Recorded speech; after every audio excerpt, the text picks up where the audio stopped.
Sebelum ceritanya dimulai, silakan tulis di kolom komentar dari daerah mana saja teman-teman yang menonton cerita ini.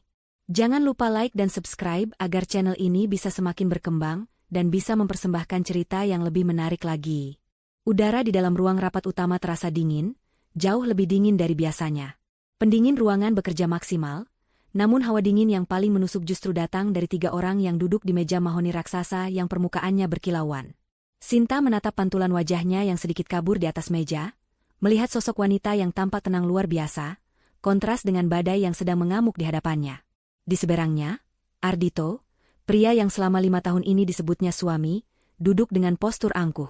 Tangannya melingkari pinggang seorang wanita lain, Lisa, yang menempel di sisinya seperti parasit yang akhirnya menemukan inang terkuat. Ruangan ini, yang berada di puncak gedung Adiwangsa Tower, dengan pemandangan Cakrawala Jakarta yang tak terhalang, adalah saksi bisu dari kerja keras Sinta selama bertahun-tahun. Ironisnya, tempat ini pula yang dipilih Ardhito untuk menjadi panggung kehancurannya. Jadi, kurasa kau sudah mengerti, Sinta, suara Ardhito memecah keheningan. Suaranya berat dan penuh kepuasan diri, seolah ia baru saja memenangkan sebuah pertempuran epik. Rapat Dewan Direksi pagi ini sudah bulat. Kontribusimu selama ini, yah, kita hargai. Tapi perusahaan butuh penyegaran. Visi yang baru, energi yang lebih muda. Ardhito melirik Lisa dengan tatapan memuja, seolah wanita di sampingnya adalah sumber segala inspirasi. Lisa membalasnya dengan senyum manis yang palsu, matanya melirik Sinta dengan kilatan kemenangan yang tak bisa disembunyikan. Visi baru, energi yang lebih muda. Sinta hampir tertawa mendengar klise murahan itu. Visi yang disebut Ardhito adalah visi Sinta, yang ia curi sedikit demi sedikit dari proposal dan rencana strategis yang Sinta kerjakan hingga larut malam. Energi yang lebih muda itu kini duduk di sampingnya, mengenakan gaun merah menyala yang harganya mungkin setara dengan gaji manajer junior selama 3 bulan. Gaun yang dibeli menggunakan kartu kredit perusahaan yang terhubung dengan rekening atas nama Ardhito. Selamat, Sinta. Ini adalah hari bahagiamu. Lanjut Ardhito, nadanya kini berubah menjadi ejekan yang terang-terangan. Sekarang kamu dipecat.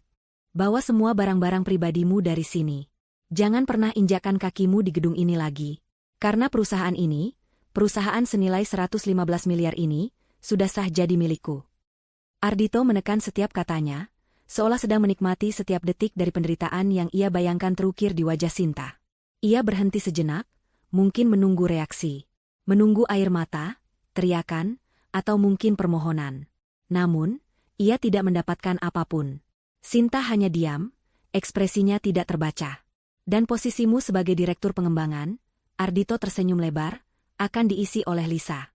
Dia punya banyak ide segar yang akan membawa perusahaan ini terbang lebih tinggi. Lisa terkikik pelan, mengelus lengan Ardhito dengan manja. Aku tidak sabar untuk mulai bekerja, sayang. Aku punya banyak rencana untuk merombak departemen itu. Terlalu banyak orang tua yang lamban di sana. Sinta menatap Lisa, benar-benar menatapnya untuk pertama kali hari ini. Ia melihat ambisi kosong di mata wanita itu. Ambisi untuk memiliki, bukan untuk membangun. Ambisi untuk menikmati, bukan untuk berjuang. Lisa tidak tahu apa-apa tentang perusahaan ini. Ia tidak pernah merasakan getirnya mencari investor pertama, tegangnya menunggu persetujuan pinjaman bank, atau lelahnya begadang semalaman hanya untuk memastikan sistem penggajian karyawan berjalan lancar tepat waktu. Lisa hanya melihat hasil akhirnya, sebuah kerajaan bisnis yang megah dan siap untuk ia nikmati.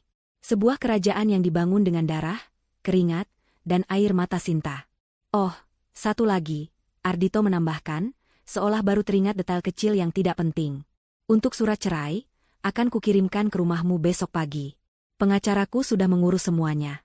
Kau tidak akan mendapatkan sepeser pun dari perusahaan ini. Semua aset sudah atas namaku. Kau masuk ke pernikahan ini dengan tangan kosong, dan kau akan keluar dengan cara yang sama.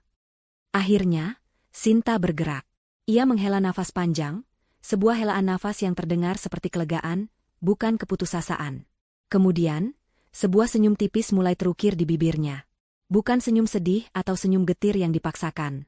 Itu adalah senyum yang tulus, tenang, dan berbahaya. Senyum seseorang yang memegang semua kartu as sementara lawannya mengira mereka telah menang. Ardhito dan Lisa tertegun melihat senyum itu. Senyum itu salah. Seharusnya Sinta hancur. Seharusnya ia menangis meraung-raung. Tapi senyum itu terasa seperti hinaan yang jauh lebih dalam daripada kata-kata makian manapun. Kenapa kau tersenyum?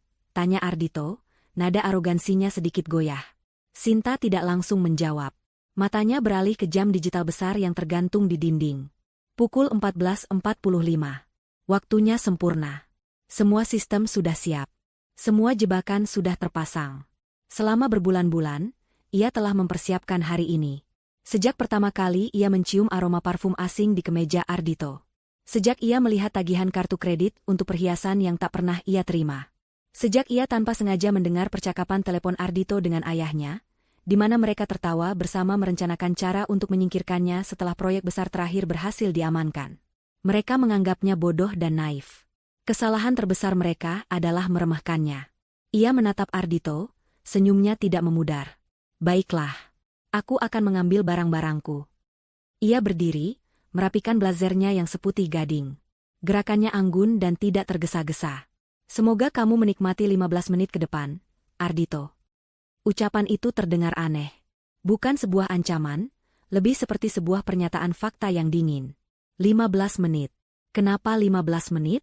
Ardhito mengerutkan kening, mencoba mencari makna tersembunyi, tetapi otaknya yang dipenuhi euforia kemenangan gagal memprosesnya. Ia mendengus, menganggapnya sebagai ocehan putus asa dari wanita yang kalah. Tentu saja aku akan menikmatinya. Bukan hanya 15 menit ke depan, tapi sisa hidupku, balas Ardhito sombong.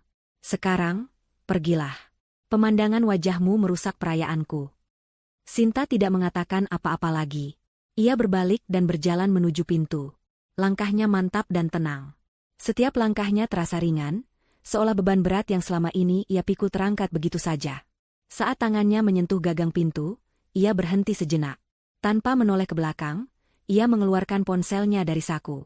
Dengan satu gerakan ibu jari yang cepat, ia mengirim sebuah pesan singkat ke nomor yang sudah ia hafal di luar kepala. Pesan itu hanya terdiri dari 2 kata. Aktifkan protokol Phoenix. Pesan terkirim. Centang biru muncul seketika. Sinta memasukkan kembali ponselnya ke saku, membuka pintu, dan melangkah keluar dari ruangan itu tanpa menoleh sedikit pun. Di belakangnya, ia bisa mendengar suara letupan tutup botol sampanye, diikuti oleh tawa kemenangan Ardhito dan Lisa yang melengking. Mereka tidak tahu, perayaan itu akan menjadi perayaan terakhir mereka. Hitung mundur 15 menit telah dimulai. Suara tawa Ardhito memenuhi ruang rapat yang luas itu. Ia menuangkan sampanye mahal ke dalam 2 gelas kristal dengan gerakan teatrikal. Busa keemasan meluap, menetes ke atas meja mahoni yang harganya ratusan juta. Ardhito tidak peduli. Hari ini, ia adalah raja dunia. Ia telah berhasil mendapatkan segalanya. Perusahaan, kekuasaan, dan wanita cantik yang kini menatapnya dengan penuh puja. Lisa menerima gelas sampanye dengan jari-jari lentiknya, senyumnya merekah sempurna. Ia sudah membayangkan kehidupannya yang baru. Pesta-pesta mewah, liburan keliling dunia, akses tanpa batas ke kekayaan yang baru saja jatuh ke pangkuannya. Untuk kita, kata Ardhito, mengangkat gelasnya tinggi-tinggi.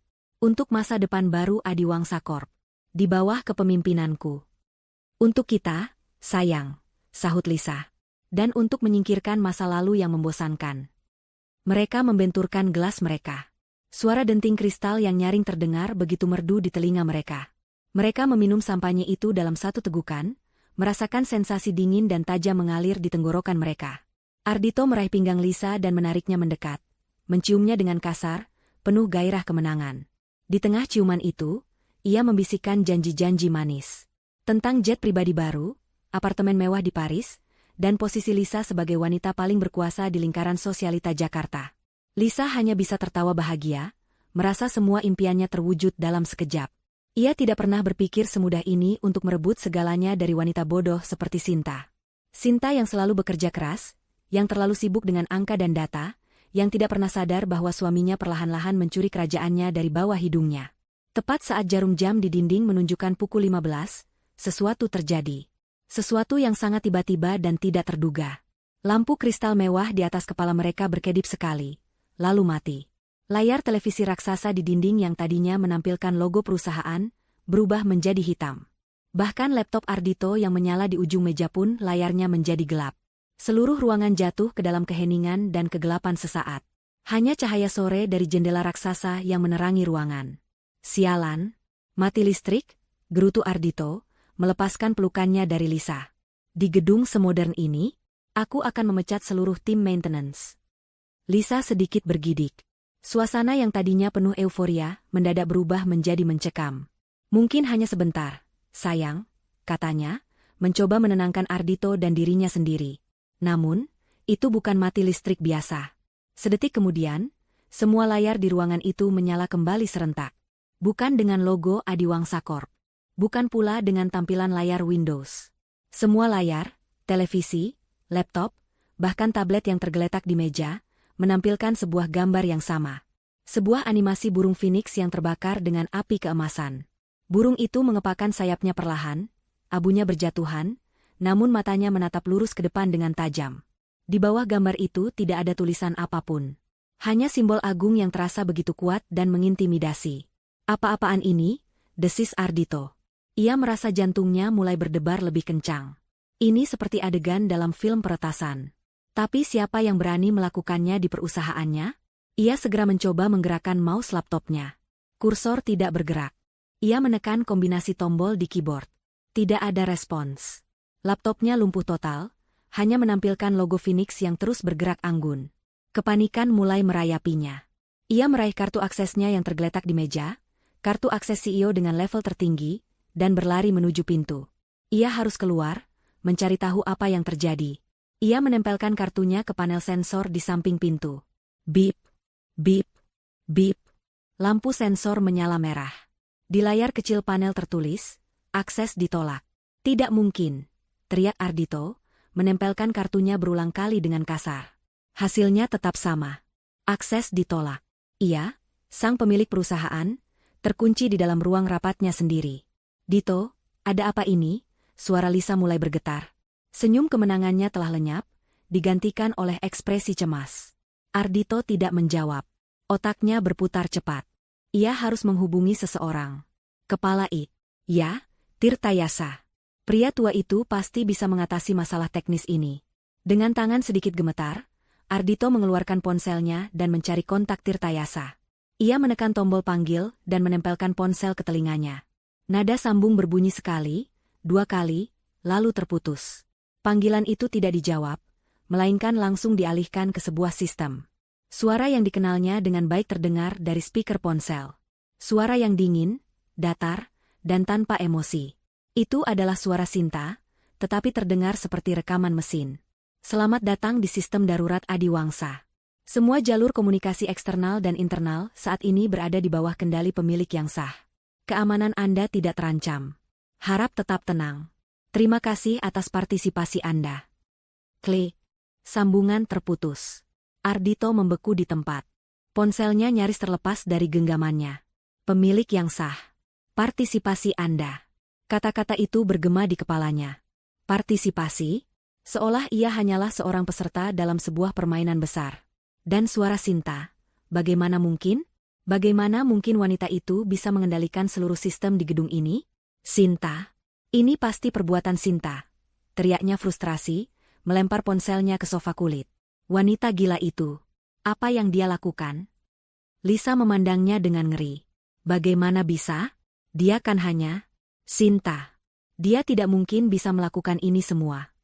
Aku tidak tahu, bentak Ardhito. Rasa paniknya kini bercampur dengan amarah yang meluap-luap. Ia mulai berjalan mondar-mandir seperti singa dalam kandang. Ia mencoba pintu darurat, terkunci. Ia mencoba interkom, mati. Ia melihat keluar jendela, ke arah kota Jakarta yang ramai di bawah sana. Semuanya tampak normal. Hanya di dalam kerajaannya inilah kekacauan sedang terjadi.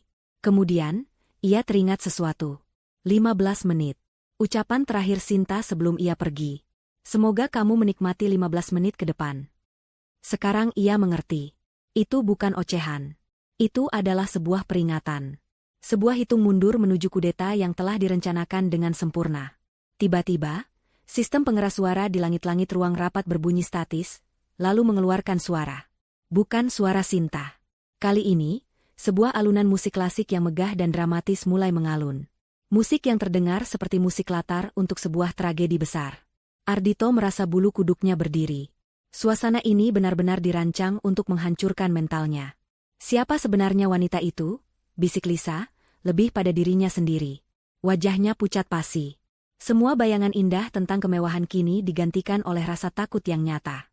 Pria yang ia anggap sebagai raja yang kuat kini terlihat tak berdaya, terjebak dalam istananya sendiri oleh wanita yang baru saja mereka hina dan usir.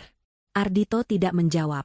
Ia hanya berdiri mematung di depan jendela, menatap gedung-gedung pencakar langit lainnya. Gedung-gedung yang tampak bebas, tidak seperti dirinya yang terkurung. Untuk pertama kalinya dalam hidupnya, Ardhito merasa benar-benar kecil dan tidak berdaya. Getaran pertama dari keruntuhan ini terasa jauh lebih dahsyat dari yang pernah ia bayangkan. Ini bukan sekadar peretasan atau sabotase kecil. Ini adalah pengambil alihan total yang dilakukan dengan presisi seorang ahli strategi militer. Dan ia sama sekali tidak tahu apa langkah Sinta selanjutnya. Musik klasik yang mengalun dari pengeras suara terdengar, seperti musik pengiring sebuah pemakaman. Pemakaman bagi kekuasaan Ardhito. Setiap nada yang megah terasa seperti menertawakan kepanikannya. Ia bersandar di dinding kaca, napasnya memburu, matanya menatap liar ke sekeliling ruangan yang terasa semakin menyempit. Lisa duduk meringkuk di sofa, wajahnya yang tadi dipoles riasan mahal kini basah oleh air mata ketakutan. Ia tidak lagi menatap Ardhito dengan puja, melainkan dengan campuran antara ngeri dan tuduhan. Pria yang menjanjikannya dunia kini bahkan tidak bisa membuka pintu. Amarah Ardhito kembali mendidih, mengalahkan rasa takutnya untuk sesaat. Ia tidak bisa diam saja seperti ini. Ia adalah Ardhito Pratama, seorang CEO yang disegani. Ia tidak akan kalah oleh permainan murahan mantan istrinya. Ia harus membuktikan bahwa ialah yang berkuasa. Uang. Itulah sumber kekuasaan yang sesungguhnya. Selama ia mengendalikan uang perusahaan, ia masih bisa membalikkan keadaan. Ia bisa menyewa tim peretas terbaik di negara ini untuk merebut kembali sistemnya. Ia bisa membayar orang untuk menemukan Sinta dan membuatnya membayar atas penghinaan ini. Ponsel pribadinya memang sudah diblokir, tetapi di ruang rapat ini ada satu perangkat komunikasi lain. Sebuah telepon konferensi canggih yang terpasang di tengah meja, dengan jalur khusus yang terhubung langsung ke jaringan telekomunikasi utama, sebuah jalur yang mungkin Sinta lupakan. Dengan secercah harapan, Ardhito menyalakan telepon itu. Layarnya menyala, menunjukkan nada sambung. Berhasil. Ia merasa seperti seorang narapidana yang berhasil menemukan celah di tembok penjaranya. Dengan cepat, ia menekan nomor telepon pribadi manajer bank kepercayaannya, Pak Surya. Pria itu selalu melayaninya dengan hormat, membungkuk setiap kali mereka bertemu. Ia pasti akan membantunya. Telepon tersambung. Halo, Surya di sini, terdengar suara di seberang sana. Surya. Ini aku, Ardhito.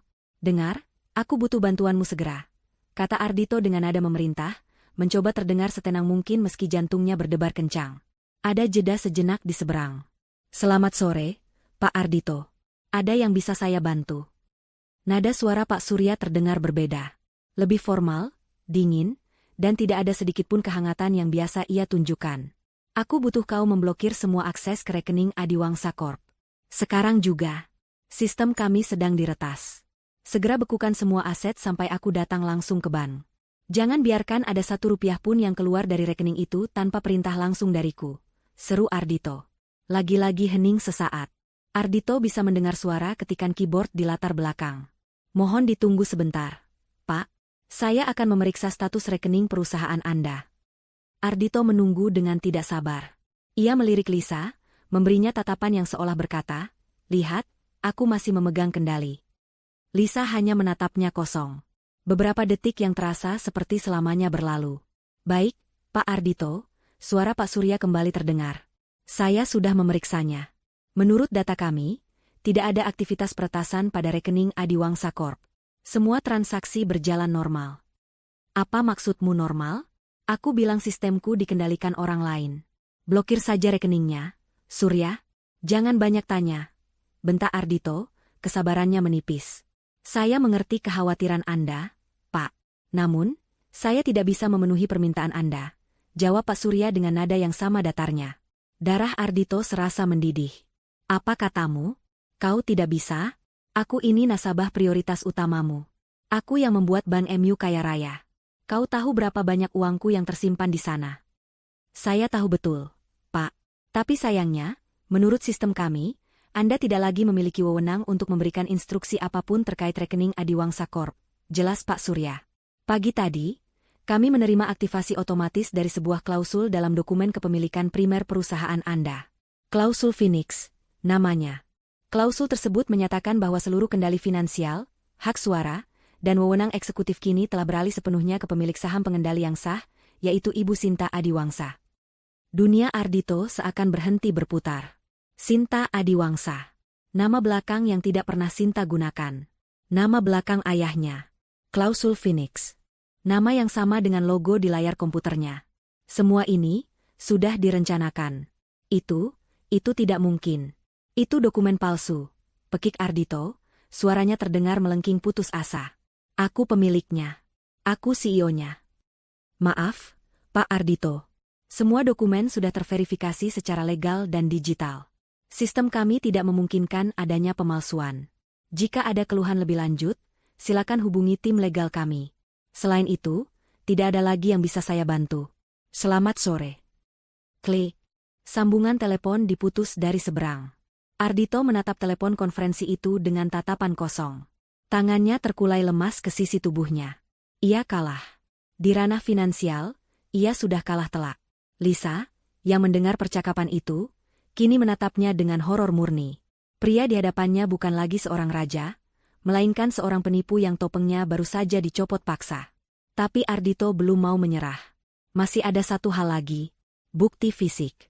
Dokumen kepemilikan, akta perusahaan, sertifikat saham. Semuanya ia simpan di brankas tersembunyi di balik lukisan pemandangan di dinding ruang rapat. Selama ia memegang kertas-kertas itu, ia masih punya bukti untuk melawan di pengadilan. Dengan langkah gontai, ia menuju lukisan itu dan menyingkapnya. Di baliknya, sebuah brankas digital dengan pemindai sidik jari tertanam di dinding. Ia menempelkan ibu jarinya. Lampu hijau menyala dan pintu brankas yang tebal terbuka dengan bunyi mendesis. Sedikit kelegaan menyelimutinya. Setidaknya Sinta tidak mengunci akses fisiknya. Ia berpikir Sinta telah melakukan kesalahan. Tapi ia salah besar. Sinta sengaja membiarkannya terbuka. Di dalam brankas yang seharusnya penuh dengan tumpukan dokumen penting, ternyata hampir kosong. Tidak ada sertifikat saham, tidak ada akta, tidak ada apapun. Yang ada hanyalah sebuah amplop berwarna gading yang tergeletak tepat di tengah. Di bagian depan amplop itu, tertulis namanya, Ardhito, dalam tulisan tangan Sinta yang rapi dan elegan. Dengan tangan gemetar hebat, ia mengambil amplop itu. Terasa ringan, terlalu ringan. Ia merobeknya dengan kasar dan mengeluarkan selembar kertas di dalamnya. Itu adalah surat dari Sinta. Ardhito suamiku, yang sebentar lagi akan menjadi mantan, ia membaca baris pertama. Jika kau membaca surat ini, artinya kau sudah menyadari bahwa permainanmu telah berakhir. Kau pasti sedang mencari dokumen-dokumen kepemilikan, bukan? Maaf, semua itu tidak ada di sini. Karena semua itu tidak pernah benar-benar menjadi milikmu. Kau selalu membanggakan nilai perusahaan kita yang mencapai 115 miliar. Tapi pernahkah kau bertanya, dari mana nilai sebesar itu berasal? Bukan dari gedung ini, bukan dari uang di bank. Nilai itu berasal dari aset yang tak terlihat. Nilai itu berasal dari serangkaian paten teknologi dan kekayaan intelektual yang menjadi jantung dari semua operasi kita. Ingat, proyek Titan, yang membuat kita memenangkan tender pemerintah? Algoritma, Helios, yang menjadi dasar platform analisis data kita? Atau arsitektur, Nexus, yang menjadi fondasi seluruh infrastruktur digital kita? Kau sering membual tentang itu semua di depan teman-temanmu, seolah kau yang menciptakannya. Sayangnya, ada satu detail kecil yang kau lewatkan. Dan semua paten itu terdaftar atas namaku secara pribadi, bukan atas nama perusahaan. Perusahaan ini hanyalah cangkang, sebuah entitas yang kuizinkan untuk menyewa teknologiku. Tanpa akses ke paten-paten itu, perusahaan ini hanyalah gedung kosong dengan ratusan karyawan yang tidak bisa bekerja. Nilainya bukan 115 miliar, Ardhito. Nilainya 0. Selamat datang di neraka yang kau ciptakan sendiri. Kertas itu terlepas dari genggaman Ardhito dan melayang jatuh ke lantai. Kakinya terasa lemas. Ia ambruk berlutut. Semuanya bohong. Seluruh hidupnya, seluruh kebanggaannya, ternyata hanyalah sebuah fata morgana. Ia telah membangun istana pasir di atas tanah milik orang lain, dan kini sang pemilik tanah datang untuk mengambilnya kembali. Ia bukan raja. Ia bahkan bukan seorang manajer. Ia hanyalah seorang penjaga toko yang ditugaskan untuk menjaga barang dagangan yang bukan miliknya. Ia menoleh ke arah Lisa. Wajah wanita itu kini tidak lagi menunjukkan rasa takut, melainkan kebencian. Jadi, semua ini tidak ada artinya, desis Lisa. Uang itu, tidak ada. Ardhito hanya bisa menggeleng lemah, terlalu hancur untuk berkata-kata. Tawa kemenangan mereka 15 menit yang lalu kini terasa seperti sebuah lelucon paling pahit di alam semesta. Kekacauan yang dialami Ardhito bukanlah hasil dari emosi sesaat. Itu adalah puncak dari sebuah mahakarya perencanaan yang dimulai jauh sebelum ia bahkan mengenal Sinta. Untuk memahami bagaimana seorang wanita yang tampak begitu pendiam dan sederhana bisa mendalangi sebuah kudeta korporat yang begitu sempurna, kita harus kembali ke masa lalu, ke sebuah tempat yang tersembunyi dari sorotan publik, tempat Sinta dibesarkan. Sinta bukanlah wanita biasa yang beruntung menikah dengan pria kaya. Kenyataannya adalah sebaliknya. Ia adalah Sinta Adiwangsa, putri tunggal dan pewaris dari Pramudya Adiwangsa. Nama yang mungkin tidak dikenal oleh banyak orang, karena Pramudya adalah tipe konglomerat yang berbeda. Ia tidak pernah muncul di majalah bisnis, tidak pernah menghadiri pesta sosialita, dan tidak pernah memamerkan kekayaannya. Ia adalah seorang dalang sejati, yang membangun kerajaan bisnisnya di sektor-sektor strategis seperti teknologi, logistik, dan sumber daya alam, dalam senyap. Kekayaannya jauh melampaui apa yang bisa dibayangkan oleh keluarga Pratama, keluarga Ardhito. Pramudya membesarkan Sinta dengan cara yang unik. Sejak kecil, Sinta tidak dimanjakan dengan kemewahan, melainkan ditempa dengan ilmu pengetahuan dan strategi. Ayahnya sengaja menyembunyikan identitasnya dari dunia luar. Di sekolah, ia terdaftar sebagai anak dari keluarga kelas menengah biasa. Tujuannya hanya satu. Ia ingin putrinya tumbuh menjadi wanita yang kuat, cerdas, dan mampu melihat karakter sejati seseorang tanpa terhalang oleh silau uang. Ia ingin Sinta dicintai karena siapa dirinya, bukan karena siapa ayahnya. Ketika Sinta tumbuh dewasa, Pramudya melihat ambisi pada diri Ardhito Pratama. Keluarga Pratama adalah keluarga terpandang, memiliki nama besar dan jaringan luas, tetapi kondisi finansial mereka tidak sekuat citra yang mereka tampilkan. Pramudya melihat Ardhito sebagai subjek uji yang sempurna.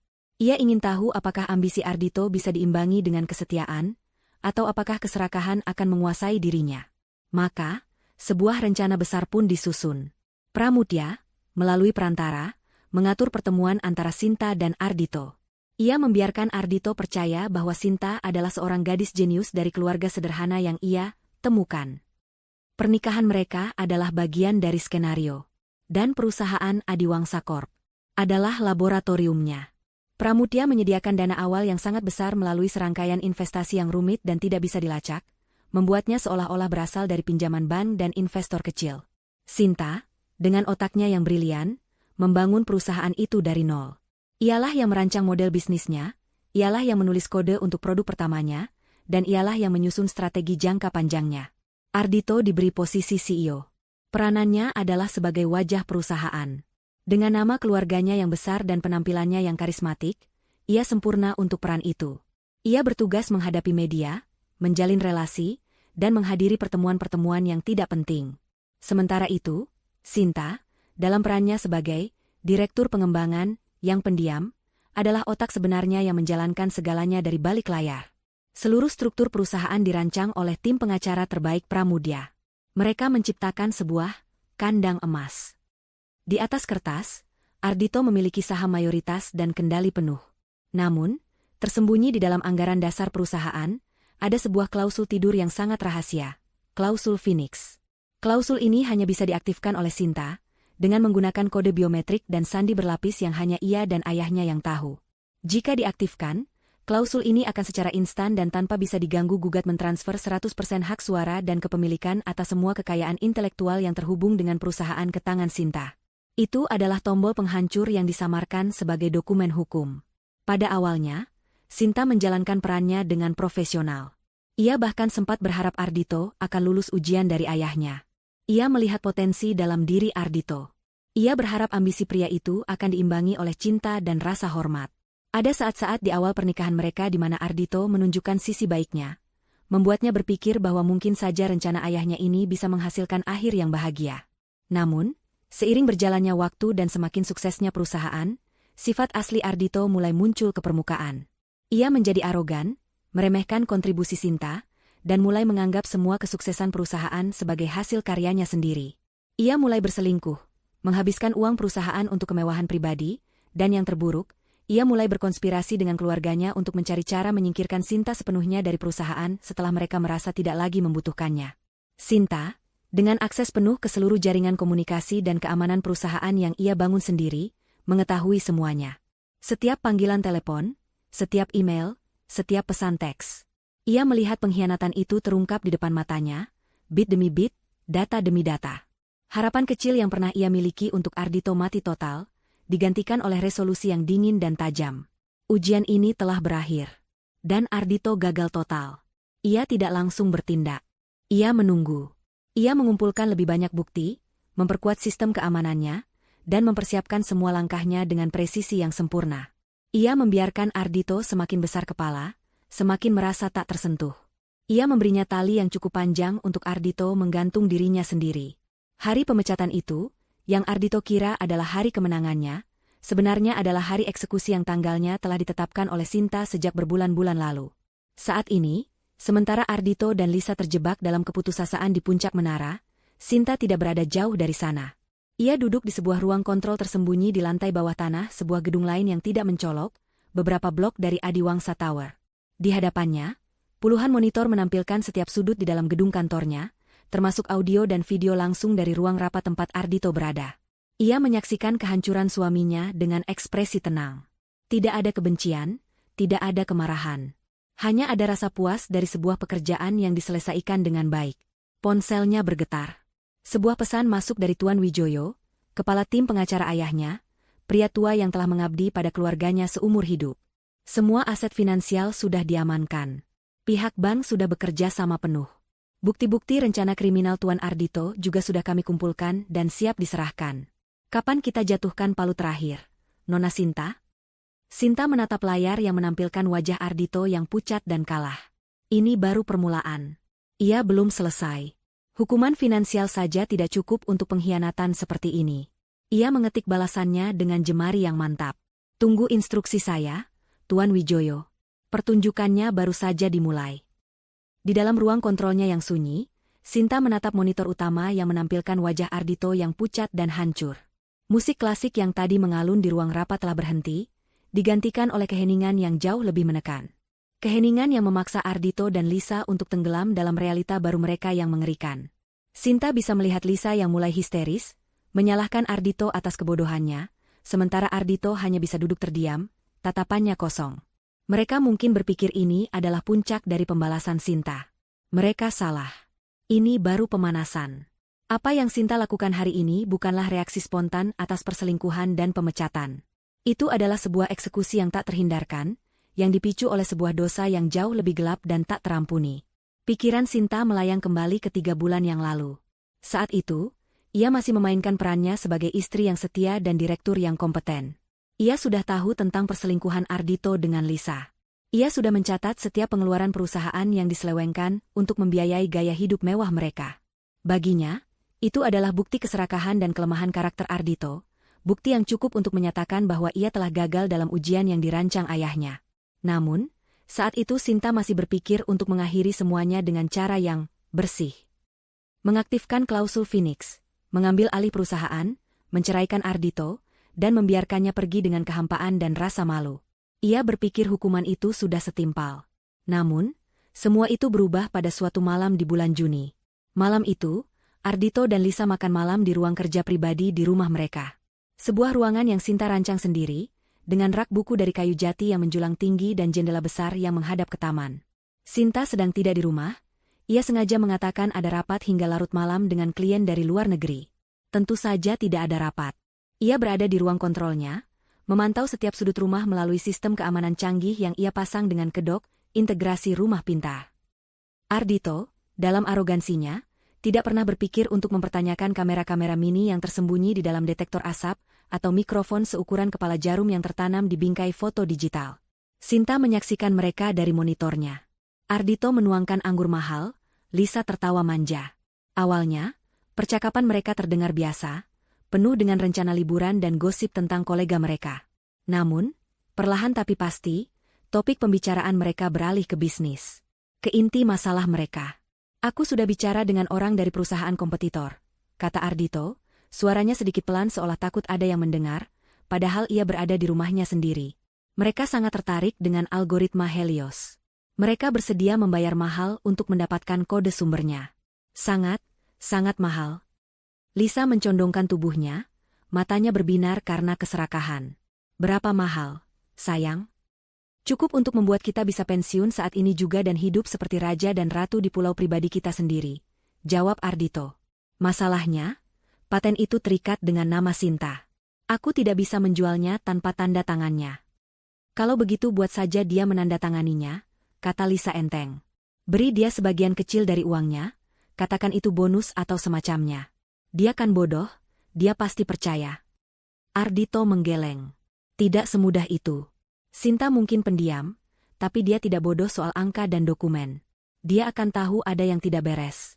Dia satu-satunya penghalang antara kita dan kebebasan finansial seumur hidup.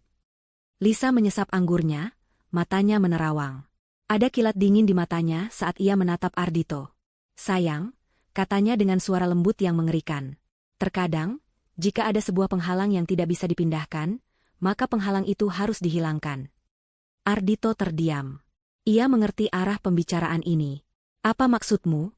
Tanyanya, meski ia tahu persis apa maksudnya. Sinta suka sekali mengemudi sendirian ke villa di puncak saat akhir pekan. Bukan? Lanjut Lisa, seolah sedang merencanakan sebuah kejutan pesta ulang tahun. Jalanan di sana curam dan berkelok-kelok. Banyak sekali kecelakaan terjadi di sana. Remblong, misalnya. Hal-hal seperti itu terjadi setiap saat. Sebuah kecelakaan yang tragis. Semua orang akan berduka. Kau akan menjadi duda yang malang, yang mewarisi segalanya. Dan setelah masa berkabung yang pantas, kita bisa memulai hidup baru kita. Jauh dari sini, di ruang kontrolnya, darah Sinta terasa membeku. Ini bukan lagi tentang uang atau perselingkuhan. Ini tentang nyawanya. Pria yang tidur di ranjang yang sama dengannya, pria yang pernah mengucapkan janji suci di hadapannya, kini sedang dengan tenang mendiskusikan cara untuk membunuhnya, seolah mereka sedang merencanakan menu makan malam. Ardhito tidak langsung setuju.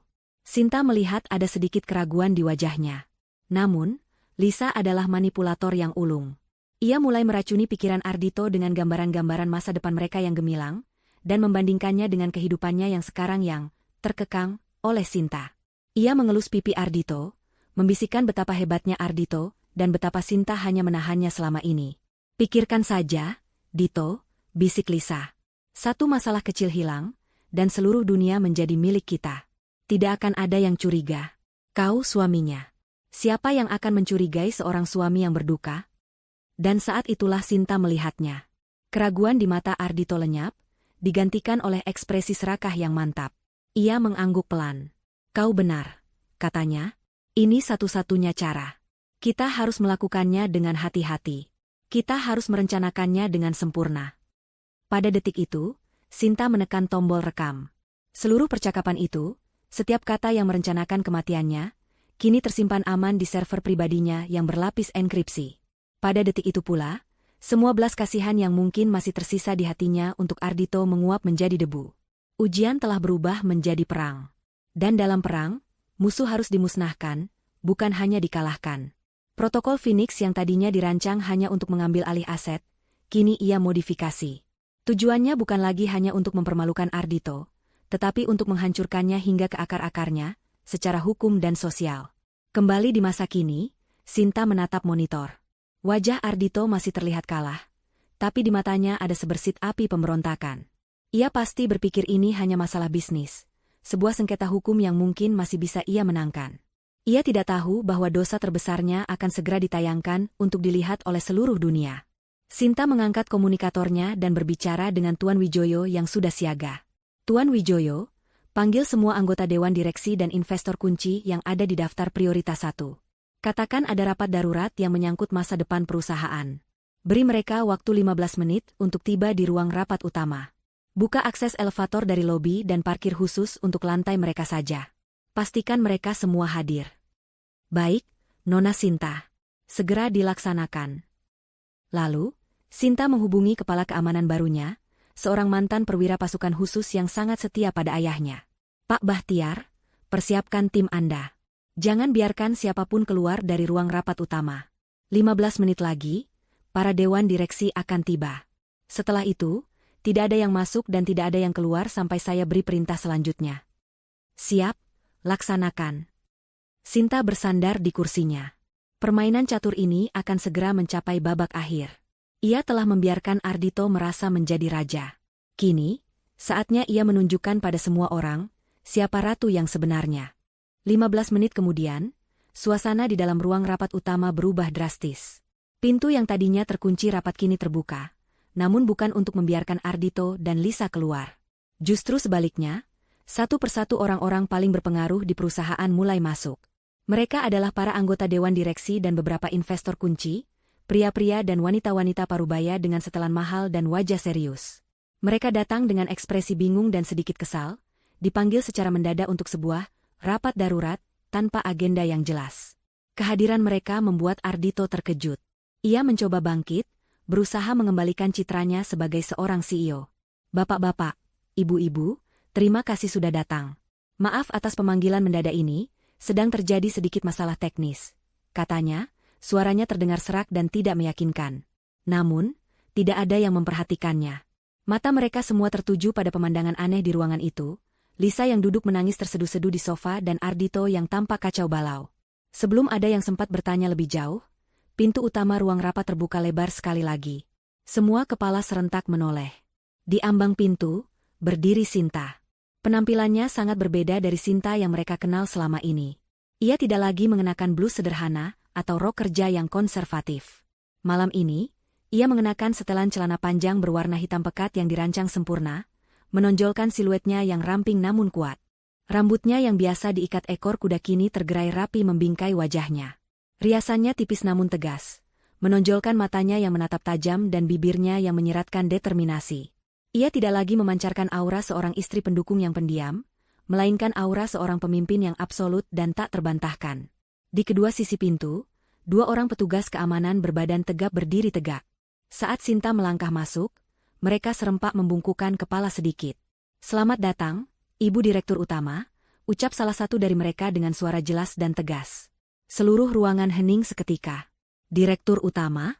Gelar itu milik Ardhito. Ardhito sendiri membelalakan matanya, tidak percaya dengan apa yang baru saja ia dengar dan lihat. "Sinta? Apa-apaan ini semua?" teriak Ardhito, amarah memberinya sedikit keberanian.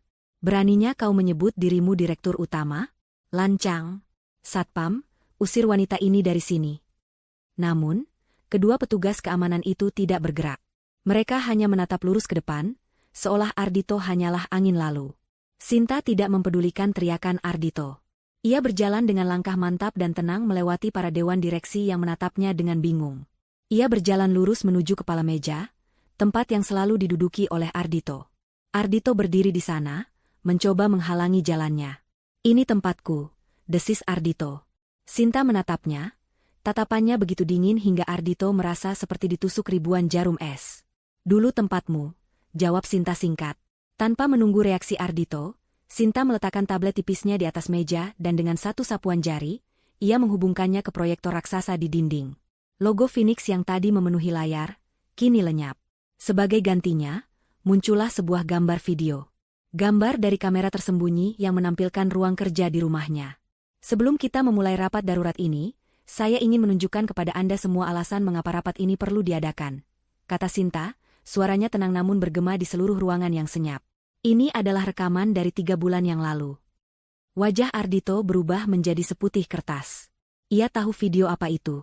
Ia mundur selangkah, matanya memancarkan kepanikan murni. Jangan lakukan ini, Sinta, kumohon." Bisiknya, suaranya bergetar. Tapi sudah terlambat. Sinta menekan tombol putar. Seluruh dewan direksi dan investor kini menyaksikan adegan makan malam antara Ardhito dan Lisa. Mereka mendengar dengan telinga mereka sendiri bagaimana Ardhito, CEO mereka, dengan santainya mendiskusikan rencana untuk menjual aset intelektual paling berharga milik perusahaan secara ilegal kepada kompetitor. Wajah para direktur mengeras. Ini adalah sebuah pengkhianatan korporat tingkat tertinggi. Kemudian, rekaman itu berlanjut. Mereka mendengar Lisa mengusulkan ide mengerikan untuk menghilangkan Sinta. Ruangan menjadi semakin senyap, udara terasa berat. Mereka menyaksikan bagaimana Ardhito, pria yang mereka percaya untuk memimpin perusahaan, menyetujui rencana untuk membunuh istrinya sendiri demi uang. Beberapa anggota dewan terkesiap. Seorang direktur wanita menutup mulutnya dengan ngeri. Sinta membiarkan video itu berjalan selama beberapa detik lagi, hingga kalimat persetujuan Ardhito, "Ini satu-satunya cara. Kita harus merencanakannya dengan sempurna." Terdengar jelas, sebelum akhirnya ia menekan tombol jeda. Gambar di layar membeku pada wajah Ardhito yang tersenyum licik dan wajah Lisa yang penuh kemenangan. Keheningan yang menyelimuti ruangan itu terasa memekakkan telinga. Tidak ada lagi kebingungan di wajah para dewan direksi. Yang ada hanyalah keterkejutan, rasa jijik, dan amarah. Sinta membalikkan badannya menghadap mereka semua. Ia berdiri tegak di tempat yang seharusnya menjadi milik Ardhito, memancarkan kekuasaan mutlak. Ada pertanyaan? Tanyanya dengan nada dingin. Pertanyaan sederhana itu menjadi palu godam terakhir. Ardhito ambruk di kursinya, seolah seluruh tulang di tubuhnya telah dilunakkan. Itu rekayasa, teriaknya lemah, sebuah pembelaan yang menyedihkan. Itu video palsu. Deep fake. Seseorang menjebakku. Lisa, di sofa, sudah tidak bisa berkata-kata lagi. Ia hanya bisa menangis histeris, menyangkal semua tuduhan dengan gelengan kepala yang panik. Namun, tidak ada seorang pun di ruangan itu yang percaya pada mereka. Bukti itu terlalu nyata, terlalu mengerikan untuk dibantah. Kehancuran mereka kini menjadi tontonan publik. Reputasi, kehormatan, dan masa depan mereka musnah dalam sekejap, ditayangkan di layar selebar 3 meter. Sinta menatap Ardhito yang kini gemetar tak terkendali. Ia telah berhasil. Ia tidak hanya merebut kembali perusahaannya, ia telah mencopot semua topeng yang Ardhito kenakan, memperlihatkan wajah aslinya yang busuk di hadapan semua orang yang pernah menghormatinya. Pertunjukan penghinaan publik ini telah selesai dengan sempurna. Ia memberi sebuah anggukan kecil yang nyaris tak terlihat kepada Pak Bahtiar yang berdiri di dekat pintu. Pintu ruang rapat terbuka sekali lagi. Namun kali ini, yang masuk bukanlah dewan direksi, melainkan orang-orang yang akan memastikan bahwa pertunjukan ini diakhiri dengan ganjaran yang setimpal. Pintu ruang rapat yang kembali terbuka menjadi penanda babak akhir dari drama ini. Yang melangkah masuk bukanlah petugas keamanan biasa. Di depan, berjalan Tuan Wijoyo, kepala tim pengacara keluarga Adiwangsa. Wajahnya yang tenang dan penuh wibawa memancarkan aura otoritas yang jauh melampaui Ardhito.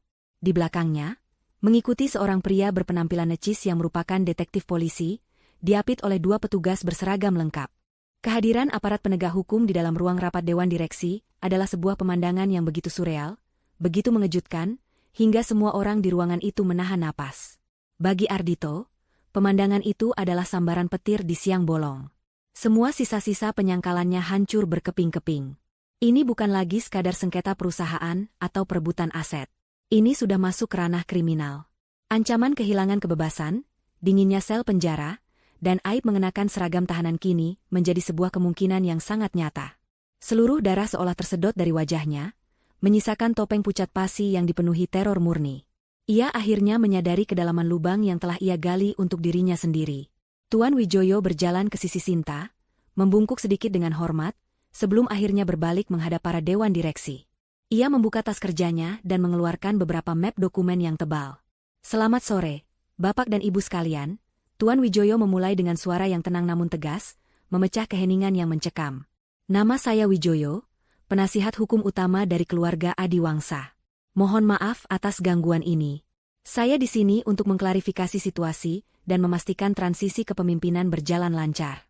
Sebagaimana yang telah diatur dalam anggaran dasar perusahaan melalui klausul Phoenix, seluruh kendali, aset, dan hak suara Adiwangsa Corp. Kini secara sah dan permanen telah kembali ke tangan pemilik mayoritas tunggal, Ibu Sinta Adiwangsa." Ia meletakkan satu map di atas meja. Di dalam map ini terdapat salinan dokumen legal yang mengesahkan transisi tersebut, lengkap dengan verifikasi digital dari otoritas terkait. Kemudian, ia mengambil map kedua dan menoleh ke arah detektif. "Dan untuk Bapak detektif, map ini berisi bukti-bukti awal terkait 2 tindak pidana serius. Pertama, upaya penipuan korporat dan penggelapan aset perusahaan melalui rencana penjualan ilegal paten algoritma Helios. Kedua, Tuan Wijoyo berhenti sejenak, tatapannya beralih ke Ardhito dengan dingin, adalah bukti rekaman percakapan yang menunjukkan adanya konspirasi untuk melakukan pembunuhan berencana terhadap klien saya, Ibu Sinta." Setiap kata yang diucapkan Tuan Wijoyo adalah paku yang menancap di peti mati Ardhito. Tidak ada lagi jalan keluar. Tidak ada lagi ruang untuk berdebat. Semuanya telah berakhir. Logika dan kesombongan Ardhito hancur total, digantikan oleh insting primitif untuk bertahan hidup. Dan dalam keputusasaannya yang paling dalam, insting itu menyuruhnya untuk memohon. Dengan sebuah erangan yang lebih mirip suara binatang terluka daripada manusia, Ardhito terhuyung dari kursinya. Ia tidak lagi peduli dengan tatapan ngeri dari para dewan direksi. Ia tidak lagi peduli dengan harga dirinya yang sudah tercabik-cabik. Ia jatuh berlutut, lalu tanpa ragu, ia mulai merangkak di lantai marmer yang dingin. Seperti seorang pengemis yang paling hina, ia merangkak melintasi ruangan, menuju satu-satunya orang yang memegang nasibnya di tangan. Menuju Sinta. Sinta? Sinta, maafkan aku. Racaunya, air mata dan ingus membasahi wajahnya, menciptakan pemandangan yang menyedihkan. Ia sampai di depan Sinta dan tanpa ragu memeluk kaki Sinta. Wajahnya ia benamkan di sepatu hak tinggi yang dikenakan wanita itu. Aku mohon, Sinta, jangan lakukan ini. Aku hilaf, aku dibutakan oleh uang, oleh wanita itu. Ia menunjuk ke arah Lisa dengan tangannya yang gemetar. Dia yang meracuni pikiranku. Dia yang memberiku ide-ide gila itu. Aku tidak pernah benar-benar bermaksud menyakitimu, Sinta. Aku mohon, cabut laporanmu. Aku akan ceraikan kau, aku akan pergi dari hidupmu selamanya. Aku akan memberikan apapun yang kau mau. Tapi jangan penjarakan aku, kumohon, Sinta. Pemandangan seorang CEO yang beberapa saat lalu begitu angkuh, kini bersujud dan menangis seperti anak kecil di kaki mantan istrinya, adalah sesuatu yang tidak akan pernah dilupakan oleh siapapun yang hadir di ruangan itu. Melihat Ardhito menyalahkannya, Lisa pun tersadar dari keterkejutannya. Ia tahu ia juga berada dalam masalah besar. Dengan panik, ia juga turun dari sofa dan berlutut, meski menjaga jarak dari Sinta. Mbak Sinta, tolong. Mbak, saya juga korban di sini. Isaknya, mencoba memainkan kartu simpatinya yang terakhir. Ardhito yang menjanjikan saya segalanya, dia memanipulasi saya dengan kemewahan. Saya mohon ampun, Mbak. Saya tidak tahu apa-apa tentang rencana jahatnya. Tolong jangan hancurkan hidup saya, Mbak Sinta. Dua manusia yang tadinya merasa di puncak dunia, kini sama-sama bersujud di lantai, melantunkan permohonan maaf yang menyedihkan. Sinta menatap pemandangan di kakinya. Ia menatap puncak kepala Ardhito yang gemetar, lalu beralih ke wajah Lisa yang basah oleh air mata buaya. Tidak ada amarah di matanya. Tidak ada dendam. Yang ada hanyalah rasa jijik yang dingin dan kelelahan. Mereka seperti serangga yang menggeliat di bawah sepatunya. Ia berjongkok sedikit, bukan untuk menunjukkan simpati, tetapi untuk menatap langsung ke mata Ardhito yang bengkak. Suaranya terdengar seperti bisikan, namun cukup jelas untuk didengar oleh semua orang di ruangan yang senyap itu. Aku memberimu kesempatan untuk menjadi seorang raja, Ardhito, bisik Sinta. Tapi kau lebih memilih untuk menjadi seorang badut. Ia kemudian berdiri tegak, menarik kakinya dari pelukan Ardhito dengan satu gerakan tegas, membuat Ardhito tersungkur di lantai. Ia menatap mereka berdua, suaranya kini kembali normal, dingin dan berwibawa. Maafmu tidak bisa membeli kembali kepercayaanku. Dan yang lebih penting, Sinta berhenti sejenak, membiarkan kata-katanya meresap. Maafmu tidak bisa menghapus fakta bahwa kalian berdua duduk dengan tenang sambil merencanakan kematianku. Ia memalingkan wajahnya dari mereka, seolah mereka sudah tidak lagi layak untuk dilihat.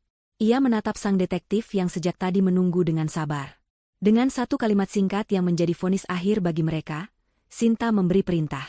Bawa sampah ini keluar dari gedung saya. Perintah Sinta yang dingin dan final itu bagaikan aba-aba. Detektif itu mengangguk singkat, lalu memberi isyarat kepada dua petugas berseragam di belakangnya. Tanpa basa-basi lagi, kedua petugas itu bergerak maju dengan efisien. Satu petugas mendekati Ardhito, yang masih tersungkur di lantai, dan menariknya berdiri dengan paksa. Ardhito mencoba memberontak, meronta-ronta seperti hewan liar yang terpojok. Tidak. Lepaskan aku. Kau tidak bisa melakukan ini padaku. Aku Ardhito Pratama, teriaknya histeris. Teriakannya tidak digubris. Dengan satu gerakan cepat, tangannya diborgol di belakang punggungnya. Suara, klik, dari borgol logam yang mengunci pergelangan tangannya terdengar begitu nyaring di ruangan yang hening itu. Itu adalah suara kebebasannya yang direnggut. Petugas kedua melakukan hal yang sama pada Lisa. Wanita itu tidak lagi melawan. Ia hanya bisa menangis pasrah saat borgol yang dingin mengunci tangannya. Mimpi indahnya untuk menjadi ratu sosialita berakhir dengan aib sebagai seorang kriminal. Detektif itu kemudian membacakan hak-hak mereka dengan suara datar dan profesional. Sebuah prosedur standar yang terasa begitu kontras dengan drama emosional yang baru saja terjadi. Ardhito dan Lisa, mantan penguasa dan calon penguasa, kini tidak lebih dari dua tersangka yang akan memulai perjalanan panjang mereka dalam sistem peradilan pidana. Mereka digiring keluar dari ruang rapat, melewati barisan dewan direksi yang menatap mereka dengan campuran rasa jijik dan ngeri. Itulah terakhir kalinya mereka melihat kemewahan kantor itu sebagai orang bebas. Setelah pintu tertutup dan suara keributan mereka menjauh, keheningan kembali menyelimuti ruang rapat. Suasananya canggung dan tegang. Semua mata kini tertuju pada Sinta, yang berdiri tegak di kepala meja. Mereka tidak tahu harus berkata apa. Mereka baru saja menyaksikan kejatuhan seorang CEO dan kebangkitan seorang pemimpin baru yang ternyata selama ini bersembunyi di depan mata mereka. Sinta mengambil napas dalam-dalam, lalu menatap satu persatu wajah para anggota dewan. Inilah momen krusialnya. Ia harus menunjukkan bahwa ia bukan hanya seorang pembalas dendam, tetapi seorang pemimpin yang mampu memegang kendali. Bapak dan Ibu sekalian, Sinta memulai, suaranya kuat dan penuh percaya diri, menghapus semua jejak bisikan dingin yang ia gunakan pada Ardhito. Saya tahu apa yang baru saja Anda saksikan sangat mengejutkan. Perusahaan ini baru saja melewati sebuah krisis. Sebuah kanker bernama keserakahan dan pengkhianatan baru saja kita angkat hingga ke akarnya. Ia berhenti, membiarkan mereka mencerna metaforanya. Saya tidak akan meminta maaf atas metode yang saya gunakan, karena metode ekstrim diperlukan untuk memberantas penyakit yang ekstrim. Yang akan saya lakukan adalah menjamin masa depan perusahaan ini. Seperti yang telah dijelaskan, nilai sejati perusahaan kita terletak pada kekayaan intelektualnya, yang sejak awal berada di bawah kendali penuh saya. Operasional perusahaan tidak akan terganggu. Dana perusahaan aman. Dan yang terpenting, fondasi kita kokoh. Ia menyalakan kembali proyektor, namun kali ini yang muncul adalah serangkaian grafik dan rencana strategis. Mulai besok, kita akan memulai era baru. Era transparansi, inovasi, dan integritas. Ini adalah beberapa proyek yang telah saya siapkan, yang selama ini tertahan karena visi yang sempit dari manajemen sebelumnya. Kita akan melakukan ekspansi ke pasar Asia Tenggara, meluncurkan 2 produk baru sebelum akhir tahun fiskal, dan mereformasi total budaya perusahaan kita. Para dewan direksi dan investor menatap layar dengan takjub. Rencana yang Sinta tampilkan begitu detail, ambisius, namun sangat realistis. Mereka sadar, wanita di hadapan mereka bukan hanya pewaris yang marah, ia adalah seorang jenius strategis. Dalam sekejap, kekhawatiran mereka berubah menjadi optimisme. Mereka baru saja menyingkirkan seorang penipu dan mendapatkan seorang visioner sejati. Sementara Sinta sedang mengukuhkan kekuasaannya di dalam menara, badai besar mulai mengamuk di dunia luar. Berita penangkapan seorang CEO besar tidak bisa ditutup-tutupi. Beberapa menit setelah Ardhito dan Lisa digiring keluar lobi yang dipenuhi karyawan yang kebingungan, ponsel para wartawan mulai berdering tanpa henti. Sumbernya bisa dari mana saja, dari salah satu anggota dewan yang membocorkannya, atau dari tim Sinta sendiri yang sengaja merilisnya. Malam itu, semua portal berita online meledak dengan tajuk utama yang sensasional. CEO Adiwansa Corp, Ardhito Pratama, ditangkap di kantornya sendiri atas tuduhan penggelapan dan persekongkolan pembunuhan. Skandal terbesar tahun ini, cinta segitiga, pengkhianatan, dan kudeta korporat di puncak kekuasaan. Sinta Adiwansa, pewaris tunggal kerajaan bisnis tersembunyi, muncul dan merebut kembali perusahaan dari suaminya. Berita itu menyebar seperti api liar di media sosial. Foto-foto Ardhito dan Lisa saat digiring polisi menjadi viral. Warganet tanpa ampun menguliti masa lalu mereka. Reputasi keluarga Pratama yang telah dibangun selama beberapa generasi, hancur lebur dalam satu malam. Ayah Ardhito harus mematikan teleponnya, karena tidak sanggup menghadapi panggilan dari kolega dan pers. Saham perusahaan keluarga mereka yang lain anjlok di pembukaan pasar keesokan harinya. Harga yang harus dibayar Ardhito dan Lisa atas keserakahan mereka ternyata jauh lebih mahal dari yang pernah mereka bayangkan. Bukan hanya kebebasan, tetapi juga nama baik, kehormatan keluarga, dan masa depan mereka. Di saat yang sama, nama Sinta Adiwangsa meroket. Ia menjadi simbol kekuatan wanita, kecerdasan, dan pembalasan yang elegan. Di dalam kantor polisi yang steril dan berbau disinfektan, Ardhito dan Lisa ditempatkan di sel terpisah. Mereka tidak lagi saling menatap dengan cinta, melainkan dengan kebencian murni, masing-masing menyalahkan yang lain atas nasib buruk mereka. Sementara itu, di puncak Adiwangsa Tower, Sinta masih berdiri di ruang rapatnya, menatap lampu kota Jakarta yang gemerlapan. Ia tidak merasakan euforia kemenangan. Ia hanya merasakan kelegaan. Keadilan telah ditegakkan. Dan kini, pekerjaan yang sesungguhnya baru saja dimulai. Seminggu setelah penangkapan Ardhito dan Lisa, badai media masih mengamuk dengan dahsyatnya. Setiap hari ada saja detail baru yang terungkap, membuat skandal ini menjadi santapan publik yang tiada habisnya. Di tengah kekacauan itu, Adiwangsa Corp seolah membisu. Tidak ada pernyataan resmi, tidak ada klarifikasi, selain dari berita penangkapan itu sendiri. Para analis pasar mulai berspekulasi, meramalkan kejatuhan perusahaan yang ditinggal pemimpinnya secara tragis. Mereka bertanya-tanya, siapa sebenarnya Sinta Adiwangsa ini? Mampukah seorang wanita yang selama ini berada di balik bayang-bayang, kini menahkodai sebuah kapal raksasa yang sedang dihantam badai? Pertanyaan itu akan segera terjawab. Sinta sengaja membiarkan publik berspekulasi. Ia menggunakan waktu seminggu itu bukan untuk bersembunyi, melainkan untuk bekerja dalam senyap. Ia melakukan konsolidasi internal, menunjuk dewan direksi interim yang ia percaya, memecat semua kroni Ardhito yang tidak kompeten, dan yang terpenting, mempersiapkan panggung untuk kemunculan perdananya. Ia tidak akan muncul sebagai korban yang perlu dikasihani. Ia akan muncul sebagai kekuatan alam yang tak terhentikan. Hari itu pun tiba. Sinta menggelar konferensi pers di ballroom utama Hotel Grand Hyatt. Ratusan wartawan dari media nasional dan internasional memadati ruangan, jauh melebihi kapasitas yang diperkirakan. Kilatan lampu kamera menyambar-nyambar tanpa henti, menciptakan lautan cahaya yang menyilaukan. Mereka semua haus akan berita, haus akan drama, dan siap untuk mencabik-cabik siapapun yang menunjukkan tanda-tanda kelemahan. Tepat pukul 2 siang, pintu utama terbuka. Sinta melangkah masuk, sendirian. Ia mengenakan gaun selutut berwarna biru tua, warnanya memancarkan ketenangan dan kekuatan. Langkahnya mantap saat ia berjalan melewati kerumunan wartawan menuju podium yang telah disiapkan. Tidak ada senyum, tidak ada keraguan. Matanya menatap lurus ke depan, seolah lautan manusia dan kilatan kamera itu hanyalah latar belakang panggungnya. Saat ia tiba di podium, seluruh ruangan mendadak hening. Semua orang menunggu. Sinta berdeham pelan, suaranya yang jernih terdengar jelas melalui sistem pengeras suara. Selamat siang, rekan-rekan media. Terima kasih atas kehadiran Anda. Ia berhenti sejenak, menatap langsung ke arah kamera-kamera di depannya. Saya tahu, ada banyak sekali pertanyaan dan spekulasi mengenai perusahaan kami selama seminggu terakhir. Hari ini, saya di sini untuk memberikan jawaban.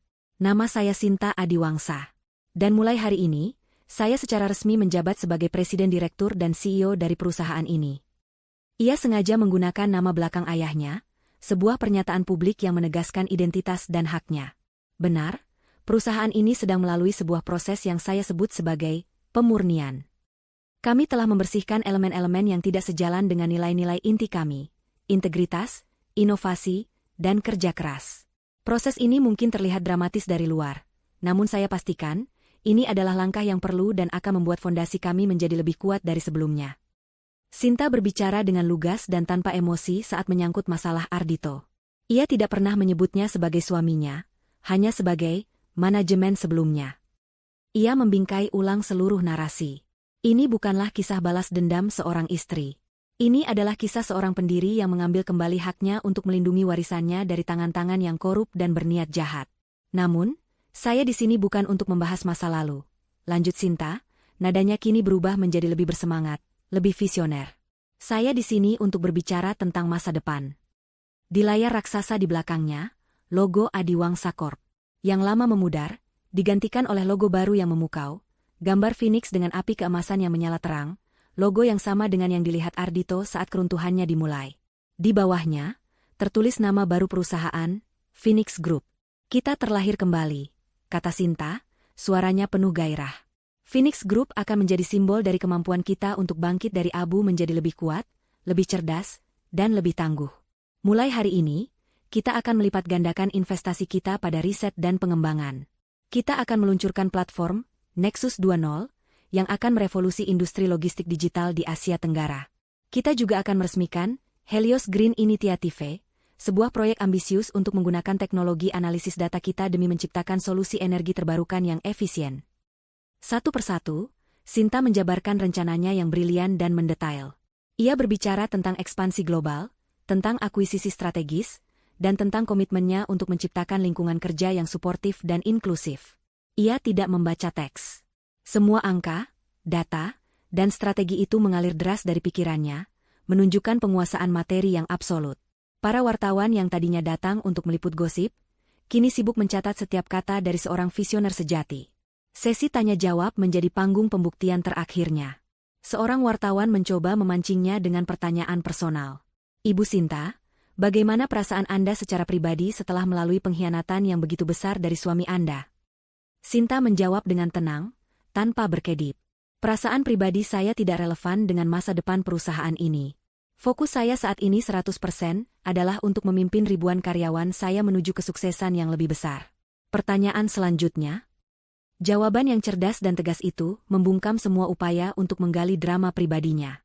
Ia berhasil mengendalikan narasi sepenuhnya. Setelah 1 jam, konferensi pers berakhir.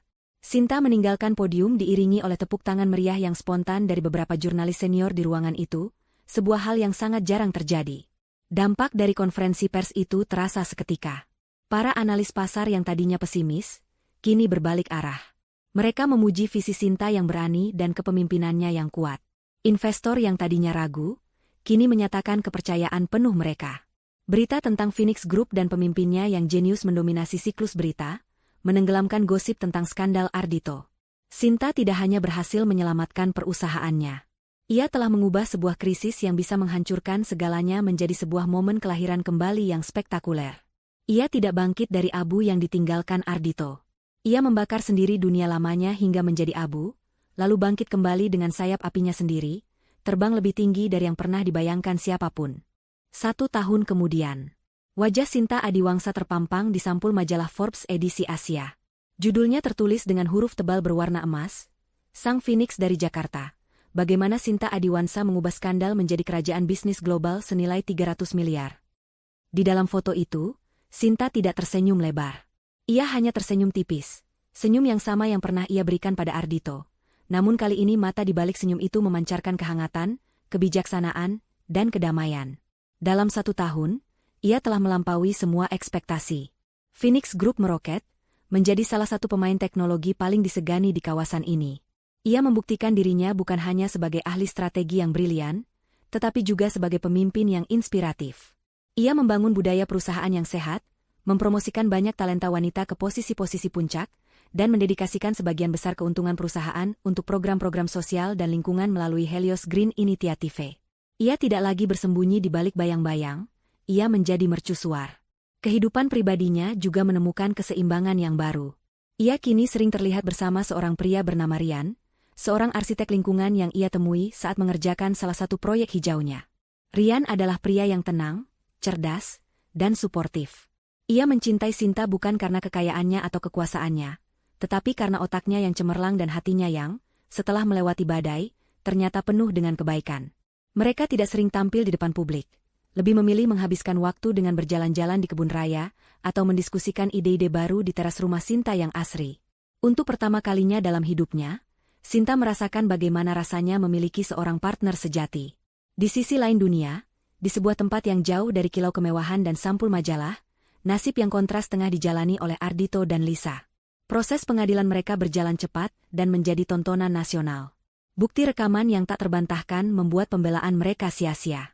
Mereka saling menyalahkan di pengadilan, membuka semua kebusukan satu sama lain, yang justru semakin memberatkan hukuman mereka. Ardhito divonis 20 tahun penjara atas rangkaian dakwaan, mulai dari penipuan korporat hingga konspirasi pembunuhan. Lisa mendapatkan hukuman 12 tahun penjara karena perannya dalam persekongkolan tersebut.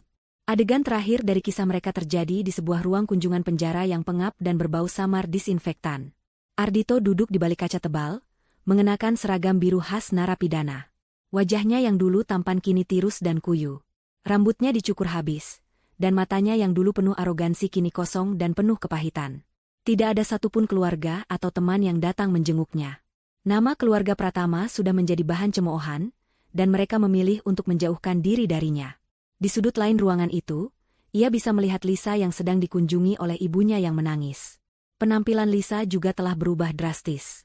Tanpa riasan mahal dan gaun desainer, ia terlihat biasa saja, lelah, dan jauh lebih tua dari usianya. Tatapan mereka sesekali bertemu dari kejauhan, namun tidak ada lagi gairah atau cinta di sana. Hanya ada kebencian dingin dan penyesalan yang tak berujung. Mereka telah menjadi racun bagi satu sama lain. Di dinding ruang kunjungan, tergantung sebuah televisi tua yang menyiarkan program berita siang. Kebetulan, salah satu segmennya adalah liputan tentang peresmian pusat teknologi ramah lingkungan terbaru milik Phoenix Group di Singapura. Kamera menyorot Sinta yang sedang menggunting pita, didampingi oleh para pejabat tinggi. Ia tampak begitu berwibawa, begitu bahagia, dan begitu bersinar. Ardhito terpaku menatap layar televisi. Ia melihat wanita yang pernah menjadi miliknya, wanita yang ia remehkan, hina, dan coba hancurkan. Kini wanita itu berada di puncak dunia, sementara ia membusuk di dasar jurang. Ia melihat senyum Sinta di layar, senyum tipis yang penuh percaya diri itu. Dan tiba-tiba ia teringat dengan sangat jelas. Itu adalah senyum yang sama persis. Senyum yang Sinta berikan padanya di ruang rapat itu, sesaat sebelum ia berkata, "Semoga kamu menikmati 15 menit ke depan." Dulu ia menganggap senyum itu sebagai tanda kekalahan. Kini ia tahu apa arti senyum itu sebenarnya. Itu bukanlah senyum kekalahan atau kesedihan. Itu adalah senyum kemenangan mutlak. Senyum seorang ratu yang sedang melakukan skakmat pada lawannya. Ardhito memalingkan wajahnya dari layar, menunduk menatap tangannya yang kasar. Tidak ada lagi yang bisa ia lakukan selain menjalani sisa hidupnya dalam penyesalan. Selamanya dihantui oleh senyum kemenangan Sinta dan harga yang harus ia bayar atas keserakahannya. Karma telah menemukan jalannya, di penghujung senja kehidupannya yang penuh kepalsuan. Sementara di luar sana, bagi Sinta, fajar yang baru saja dimulai.